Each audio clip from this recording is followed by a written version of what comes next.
Okay, moving on to question 4. So this question is about a wheelchair, and there's quite a lot of different quantities that they've given us. And so I think it was a little bit confusing about people where to start. Now, let's have a look at what they're looking for. They're looking for a power. Power, obviously, is related to energy and time. It's energy divided by time. So what we need to do is we need to find how much energy was delivered by the battery and how long did that take. So there are many different ways of approaching this. Probably the easiest way is to look up here and notice that they've given us a voltage and a charge. So we remember, of course, that what does voltage mean? 1 volt is 1 joule per coulomb. So if I want to get an energy in joules, an energy in joules is a voltage times a quantity of charge. So that's upstairs there. So voltage times charge, that's going to be 12 times 7.2 times 10 to the 4. That's going to give us an answer in joules. What about the time? So the time, we're told up here that the thing travels 12 kilometers and it's traveling at a speed of 1.5 meters per second. So over here, we can say that time is going to be distance divided by speed, or rather, let me say distance divided by velocity. One slight gotcha is, of course, that the distance here is 12 kilometers. So this would be 12,000 divided by 1.5, which is 8,000 seconds. Okay, so let's send that back in over here. So voltage times charge is going to be then divided by 8,000. 12 times 7.2. 12 times 7.2 times 10 to the 4. So let me get this out of the way. Divided by 8,000. And if we do that, we get an answer of 108. So 108 joules per second, that is 108 watts. And the question says, show that it is approximately equal to 100, which is true. Okay, so quite a few people did not get that, but there it is, that's how you can do it. There are many other ways of doing it also. During the journey, forces due to friction and air resistance act on the wheelchair and its user. Assume that all the energy available in the battery is used to move the wheelchair and its user during the journey. Calculate the mean total resistive force that acts on the wheelchair and its user. Okay, so what this means is we've got our, let's draw a free body diagram. Here's the wheelchair. We've got a driving force and we've got friction. And it's moving at a constant speed, which tells you that these two are the same size. So what we need to work out is the work done by the driving force. That's going to be the same as the work done against friction. And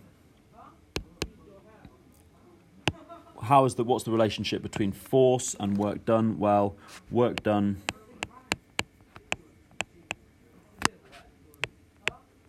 against friction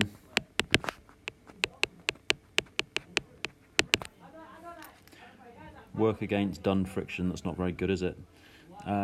Is going to be equal to the force of friction times by the distance. All right, now if we go upstairs, the work done is this, isn't it? So that's the work done by the battery. So what we can do,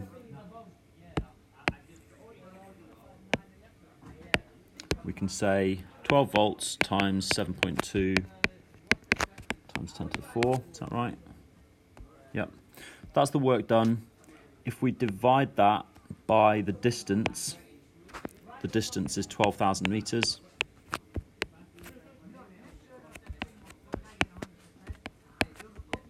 That's going to give us a force. So energy divided by distance is going to give us force, and that comes out to be, wait a minute, that's going to be 73. So 73 newtons comes out to be the total resistive force. Okay, the other way that you could have done that, perfectly fine, would have been to say, we know that the power developed by the motor is 108 watts. And we also know that power is force times velocity. Now, if you do, so the force is equal to the power divided by the velocity. So if you do 108 divided by 1.5, sure enough, you get 72 newtons also. Okay. So physics works. Whoops, what is it? 70, not 72, 73. So 73, 73, both approaches are going to give us the same answer as they should. Okay, the diagram below shows the wheelchair and its user travelling up a hill. The hill makes an angle of 4.5 to the horizontal. Calculate the force that gravity exerts and its user parallel to the slope. So we could draw a diagram. So here's the weight mg, and we want, it's a very narrow slope, isn't it?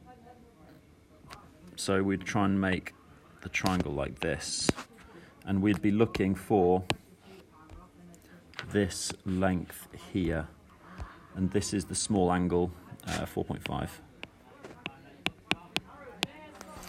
Okay, so most of you spotted that the force parallel to the slope is mg sine theta. So if you plug that in, it comes out to be 92 newtons. Okay, mass is 120, g is 9.8, sine 4.5. Make sure, of course, the 4.5 is in degrees. If you put it in as 4.5 radians, you'll get a completely different answer. Okay, calculate the maximum speed of the wheelchair and its user when travelling up this hill when the power of the battery is 100 watts. Okay, so this time you do have to use the power is force times velocity formula up here. So now we've got the thing travelling up a slope. What force, it's travelling at a constant speed. So what force must the motor develop? Well, it's got to be, force has got to be equal to 92 newtons. Now 92, that's the force parallel to the slope, so that's the component of the weight down the slope. But then we've got to plus 73 newtons. That is the frictional force that it tells us that the resistive forces are the same. So the total force here, 92 plus 73 is 165. It says 100, yeah, 165. 165 newtons. So 165 newtons is the total force needed to keep the thing moving, or rather, that's the force that it's being applied to keep it at a constant speed. So then we can say 100 watts, that's the power, is equal to 165 newtons times by the speed. So if you plug that in, you get 100 over 165, and that turns out to be 0.61 meters per second. Okay, I think that's enough of this video for now, so I'll pause here and we'll pick up in the next one.